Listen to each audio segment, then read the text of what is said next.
Thank you.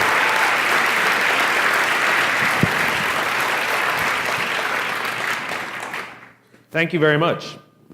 So two of the statements said previously are both true. I did speak at the first TEDx San Diego, and I have dressed as Superman at Comic-Con. Both are true. So I get a question at every single talk that I give and every single meeting that I have. Invariably, someone will ask me the millennial question. Apparently, and most of you in here, I think, were born after the year 1984, right? Which makes you millennials.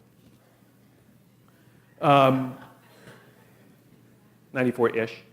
84-ish, I mean. Apparently, your generation is unleadable. Apparently, you confound leaders. And I travel around talking about this thing called leadership, and apparently you're the one they have no idea what to do with, which I think is funny. And so what they've started to do then is ask you what you want. And you reply back, free food and bean bags. Open plan. And so they do that, and yet nothing changes. And so instead of trying to figure it out and try and understand you guys, they accuse you of being entitled. They accuse you of being narcissistic. Sometimes accuse you of being lazy. I've heard that one. And I think that they are completely wrong. I think what they haven't spent the time to do is to practice empathy, which ironically is the first criteria of being a good leader, which is you have to be good at empathy. And so when I get asked this question all the time, it only makes sense that I should empathize and try and have an answer, right? So here's what I tell everybody.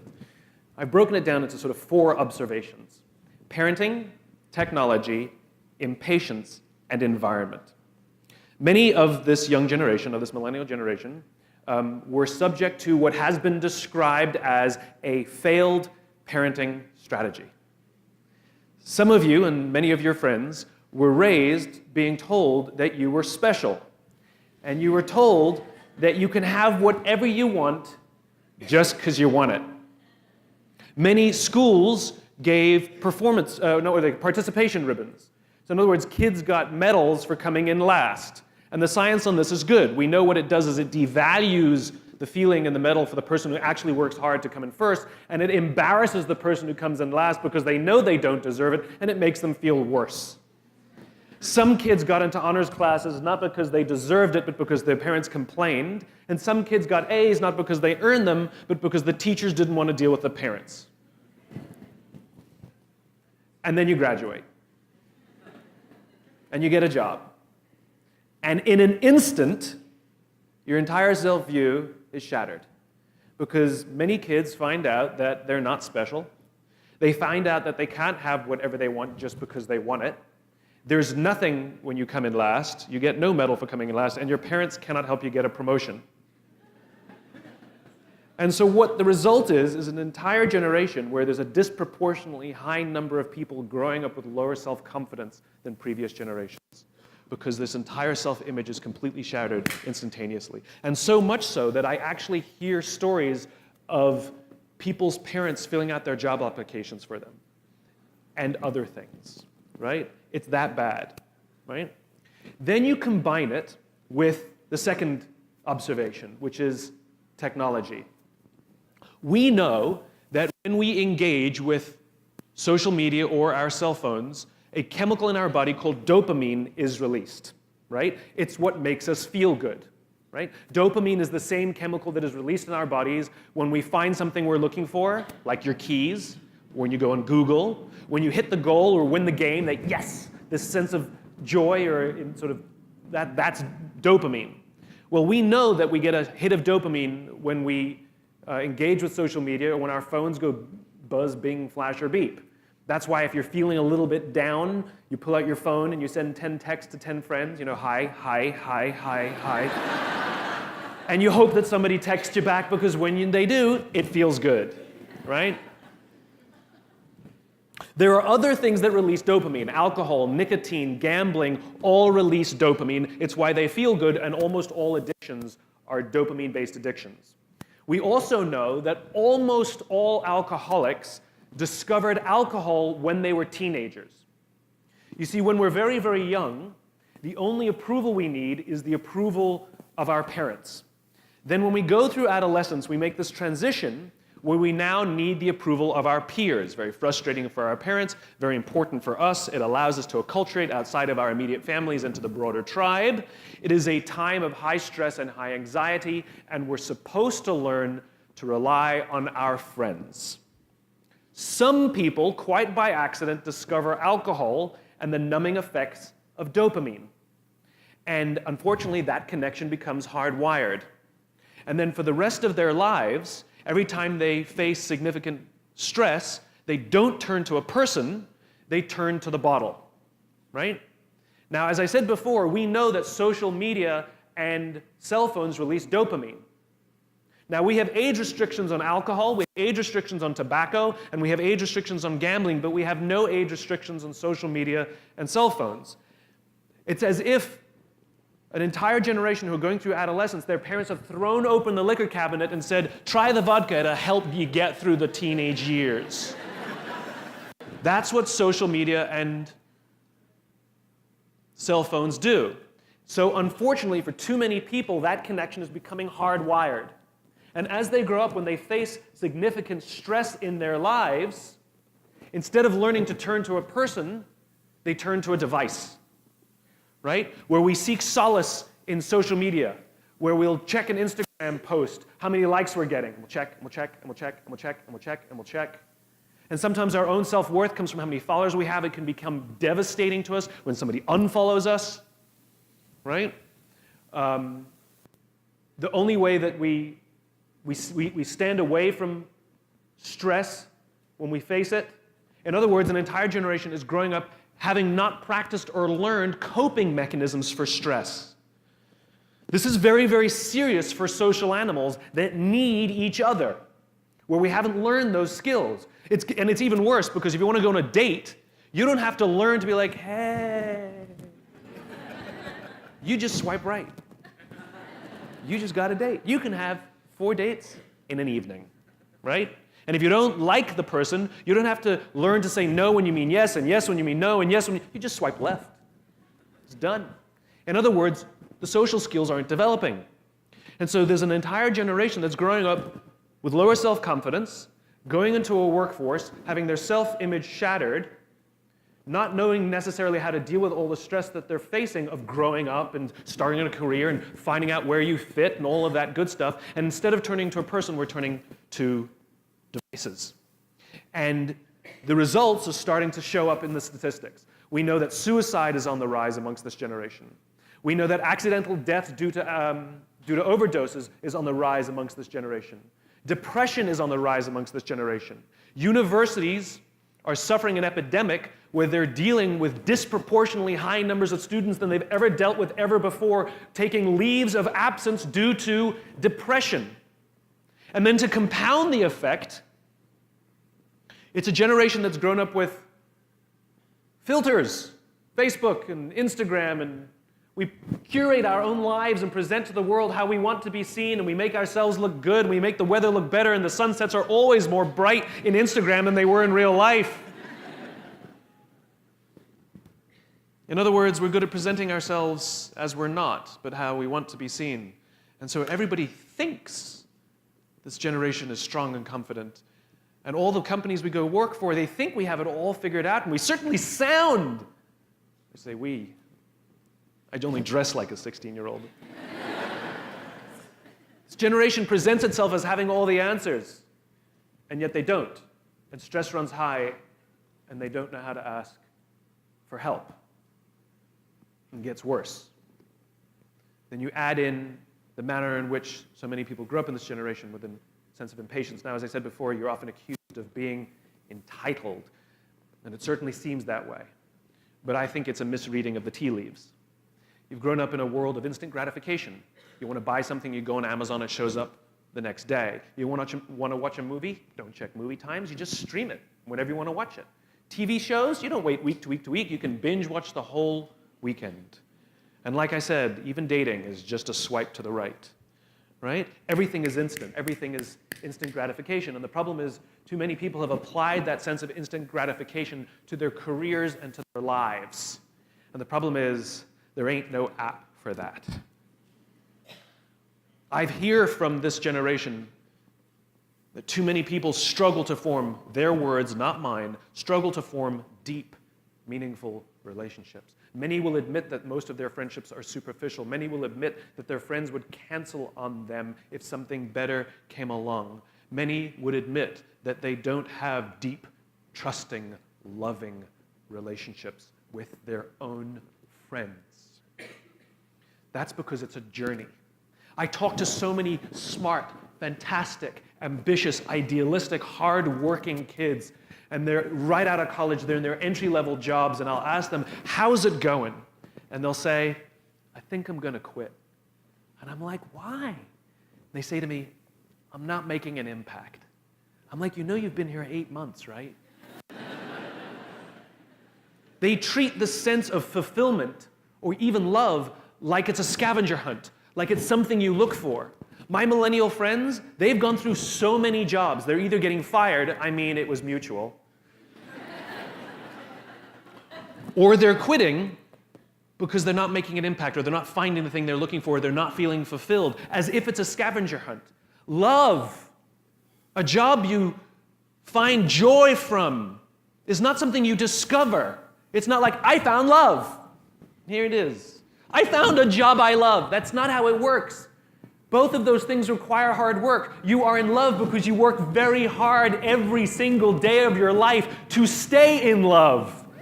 You find a job that brings you ultimate joy because you work hard every single day to serve those around you, and you maintain that joy. It's not a discovery. But the problem is this sense of impatience. It's as if an entire generation is standing at the foot of a mountain. They know exactly what they want. They can see the summit. What they can't see is the mountain. This large, immovable object. That doesn't mean you have to do your time. That's not what I'm talking about. Take a helicopter, climb, I don't care. But there's still a mountain. Life, career fulfillment, relationships are journeys. The problem is, this entire generation has an institutionalized sense of impatience. And do they have the patience to go on the journey to maintain love, to feel fulfilled? Or do they just quit and on to the next, dump and on to the next, ghost and on to the next? And by the way, ghosting means the lack of skill to have a confrontation. You date somebody for 6 months, 8 months, and then just stop replying. Just delete them from everything. Now, for the person who's doing the ghosting, oh, that's certainly easier than a confrontation. But the person on the receiving end of the ghosting, it's like there's a death. They're suddenly shunned. There's panic. They call out, they're worried. They call out, they're worried. They think it's you. They think it's them. Do you have any idea the destruction that we reap on people by ghosting them? And then because there's the lack of social skills to call out and ask for help, they internalize, and it makes them feel awful to the point. At the worst, they will kill themselves. Slightly one level down, they'll get depressed. But the lowest level that we can hope for is they will go through life, and I'm not talking about ghosting, I'm talking an entire generation that if we don't fix this, we'll go through life where everything's just fine. My friendships are fine. My work is fine. You know, same old, same old. Nothing's ever amazing. And the scavenger hunt continues. And then you go to the fourth observation, the most egregious of all of them, environment. We're taking a generation that has lower self-esteem. We're taking a generation that has a lack of coping mechanisms to deal with stress. We're dealing with a generation that wants all those things fixed immediately, and we're placing them in work environments that values money more than people. Do you know that most of the business philosophies, most of the business theories that we embrace and see as standard today are not standard? They're theories left over from the 80s and 90s. The concept of shareholder supremacy was a theory proposed in the late 1970s. It was popularized in the 80s and 90s. The concept of using mass layoffs to balance the books did not exist in the United States prior to the 1980s. It did not exist. It became popular in the 80s and 90s. The 80s and 90s were boom years. Anyone could make money. Relative peace, a kinder, gentler Cold War. And so all of the business theories that were put forth were very, very selfish and all about enriching ourselves. And they worked for those times. But these times are different. These are not peaceful times. These are not boom years. There's globalization and the internet, which has now made everything vastly more complicated, and those theories do not work anymore. Worse, they're having side effects. It's really bad. Because what we do is we destroy corporate cultures. The idea of using mass layoffs, can you imagine sending someone home and saying, I'm sorry, I can no longer provide for our family because the company missed its arbitrary projections this year. That's what we're doing. That's like a coach prioritizing the needs of the fans over the needs of the players, hoping to build a great team. It doesn't work. We dismantled things like the Glass-Steagall Act. Glass-Steagall was passed after the Great Depression to prevent another Great Depression from happening. It was dismantled in the 80s and the 90s in the name of profit. Okay? Do you know how many stock market crashes we had between the Great Depression and the dismantling of Glass-Steagall? The answer is 0. And since they dismantled Glass-Steagall, we had 87, the dot-com crash, 2008. We've had 3 stock market crashes because we removed the safety mechanisms that prevent stock market crashes from happening, all in the name of individual advancement and profit. And these are the corporate cultures we've built. Corporate cultures that value numbers over people. And they are not standard business practices. They are new, and they are broken, and they are dangerous, and we're asking a young, wonderful, ambitious, amazing generation that needs us to work in these environments. Whether we like it or not, we have to take responsibility for the bad hand that you've been dealt. It is up to the companies to create an environment in which you can build your self-confidence. It is up to the companies to create an environment in which you can learn coping mechanisms and learn how to build strong, close relationships with people with whom you work, that you will eventually love and sacrifice to see that they gain. It is in these environments that we will learn the patience and the hard work that it takes to find fulfillment in our lives, to find a sense of purpose, a sense of joy. Yes, it's all fine and good that my generation and older generations say to you things like, well, you're the future leaders. We're the leaders now. We're the ones in control of the corporate environments now. And we're making your lives worse. I don't want you to jump from job to job to job to job. You will never find what you're looking for. It's not a scavenger hunt. I don't want you to go from relationship to relationship to relationship. What I want you to do is stand up and demand that the places in which you work lead you properly. Nobody wants to wake up in the morning and be managed. We want to wake up in the morning and be led. And we have a total leadership crisis in America. Politics is just the mirror reflection. We get the politicians we deserve. We're the divided ones. We're the selfish ones. We're the broken ones. We're the ones who would sooner sacrifice somebody else so that we may gain. It's us. And until we're willing to do the hard work of repairing the world around us, our country, our politics, our businesses will not fix. Which leads me to my second point. Understanding the game we're playing. This game called work, or life, or love, or whichever one you want, or all of them. In game theory, there are 2 kinds of games. There are finite games, and there are infinite games. A finite game is defined as known players, fixed rules, and an agreed-upon objective. Baseball. We all agree what the rules are, and at the end of 9 innings, whoever has more runs, we declare the winner, and the game is over. No one ever says, wait, if we can just play 3 more innings, I know we can come back and win. Doesn't happen. Right? You have winners and you have losers. Right? Then there's an infinite game. An infinite game is defined as known and unknown players. The rules are changeable, And the objective is to keep the game in play, to perpetuate the game. When you pit a finite player versus a finite player, the system is stable. Baseball is stable. When you pit an infinite player versus an infinite player, the system is also stable. The Cold War was stable because there can be no winners and losers. It doesn't exist. That's not a scenario we want. And so you keep the game in play to keep it stable. And in an infinite game, because there are no winners or losers, what happens is players drop out when they run out of the will or the resources to play. And then they're replaced by other players.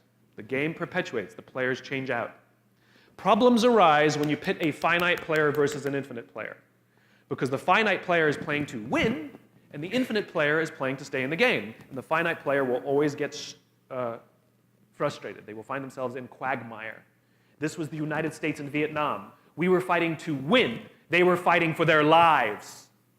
This was the Soviet Union in Afghanistan. They were fighting to beat the Mujahideen. The Mujahideen would fight for as long as was necessary.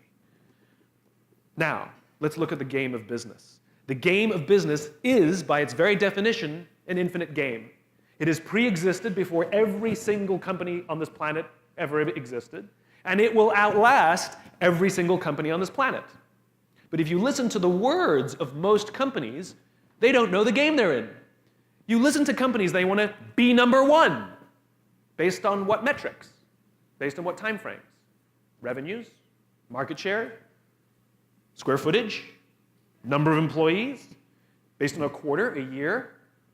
5 years? 10 years? 50 years? I didn't agree to those standards. You can't suddenly just arbitrarily say we're number one. No one else agreed to the standards.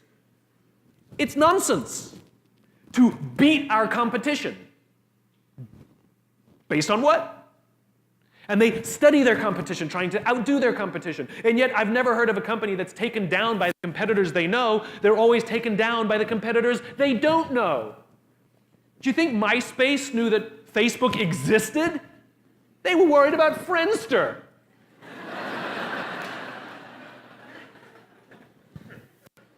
You can't make strategic decisions from studying your competition. You can make tactical decisions from studying your competition, but not strategic decisions. But when you listen to the way most companies play the game, they're in the wrong game. That's why they get frustrated. The great organizations understand that they're playing to stay in the game. Jim Senegal, the founder of Costco, says Wall Street's in the business of making the quarter of the year. We're in the business of building a company for the next 50 years. The understanding of knowing what game you're in radically changes the kinds of decisions you make and the way you see the world. It is also tremendously confidence building. Let me give you a true story. I spoke at a education, that's funny. I spoke at an education summit for Microsoft. I also spoke at an education summit for Apple. At the Education Summit for Microsoft, I would say that 70% of the executives spent about 70% of their presentations talking about how to beat Apple. At the Apple Education Summit, 100% of the executives spent 100% of their presentations talking about how to help teachers teach and how to help students learn. One is playing this way, and one is playing that way. One is playing finite, and the other one is playing infinite. Guess which one gets frustrated? So at the end of my talk at Microsoft, they gave me a gift. They gave me the new Zune when it was a thing. And let me tell you, this thing was spectacular. It was the most elegant piece of technology I'd ever used. The user interface was incredible. The design was spectacular. I absolutely loved it.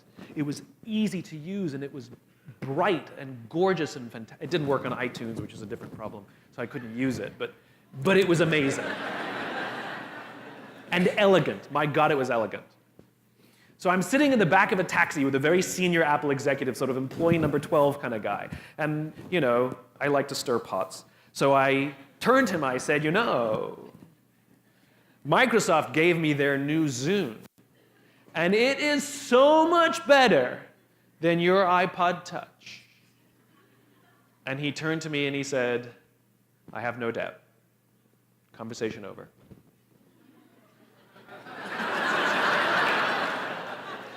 Because the infinite player understands sometimes you're ahead and sometimes you're behind. Sometimes your product is better and sometimes it's worse. The goal isn't to be the best every day.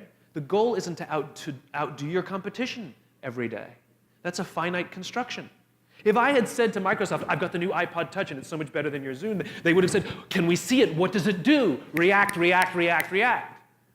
Finite players play to beat the people around them.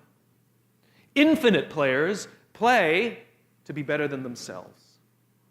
To wake up every single day and say, how can we make our company a better version of itself today than it was yesterday? How can we create a product this week that's better than the product we created last week?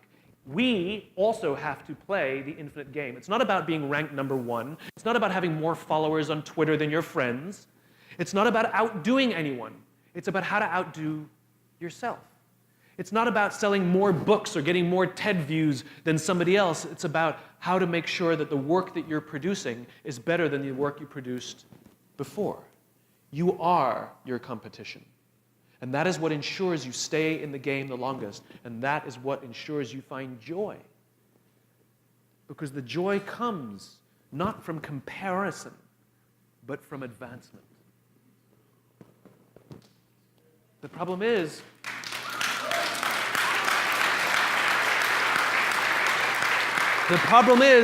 we're human beings, and we love to compare.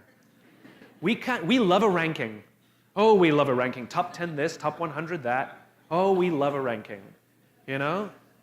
Every industry has got its own rankings, and we love to be on those rankings, even though most of the rankings are arbitrary, and you can pretty much foil most of them. You can buy your way onto most of them, right? But I'm on the list, right?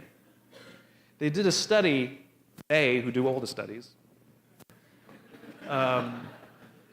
They did a study where they asked people if they wanted a free $400,000 house on a block where all the other houses are $100,000, or a free $1 million house on a block where all the other houses are $4 million. Most people took the $400,000 house. We just love to be better than each other. But that is a depressing way to live a life. What I urge you to do, if you are not a millennial, is to have a little empathy for the millennials around you.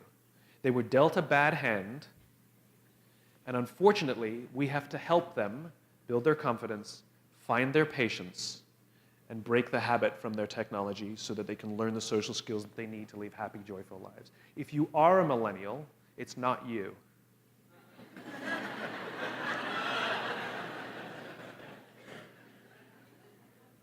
And take care of the millennial friends that you have around you, because they're not mad at you and they're not bad people.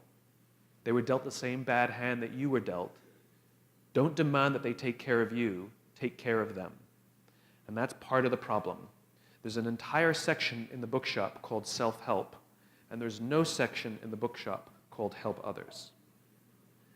And the way that we fix the problems in the world is not by trying to demand that people help us. How can I lose 10 pounds? How can I find love? How can I find the job of my dreams?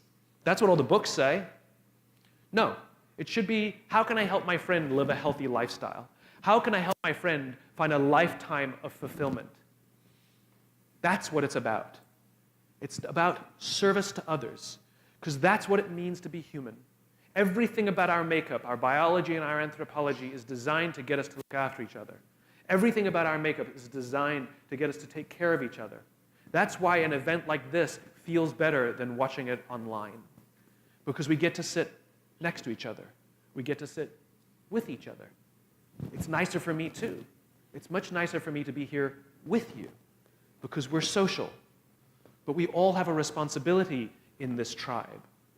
If you want to have a happy, successful, fulfilling, confident life, you have to commit yourself to take care of the people around you. That's just how it works.